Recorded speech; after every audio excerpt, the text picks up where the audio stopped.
উগ্রবাদী সংগঠন Fattah combat সিস্টেমের সঙ্গে জড়িত থাকার অভিযোগে গ্রেপ্তার হওয়া ১৯ বছর বয়সী তরুণ তাহসিন ইসলামকে কারাগারে পাঠানোর আদেশ দিয়েছেন আদালত। ৭ দিনের রিমান্ড আবেদনের শুনানি শেষে শুক্রবার বিকেলে ঢাকার মেট্রোপলিটন ম্যাজিস্ট্রেট রিমান্ড নামঞ্জুর করে তাকে কারাগারে পাঠানোর নির্দেশ দেন।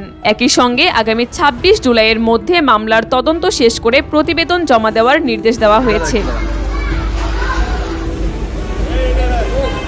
আদালতে বিচারক আসামির বক্তব্য জানতে চাইলে তাহসিন নিজেকে নির্দোষ দাবি করেন। এর আগে বৃহস্পতিবার রাত ৯টার দিকে যশোর জেলা গোয়েন্দা পুলিশ যশোরের নিজ বাড়ি থেকে তাহসিনকে আটক করে। অভিযানকালে তার ঘর তল্লাশি করে একটি চাপাতি ও একাধিক ইলেকট্রনিক ডিভাইস জব্দ করে পুলিশ। প্রাথমিক জিজ্ঞাসাবাদে তাহসিন ফাতাহ কমব্যাটের সঙ্গে সম্পৃক্ততার কথা স্বীকার করেছেন বলে জানায় পুলিশ। তবে যশোরের সংগঠনটির কোনো সাংগঠনিক সক্রিয়তা বা সদস্য থাকার প্রমাণ মেলেনি।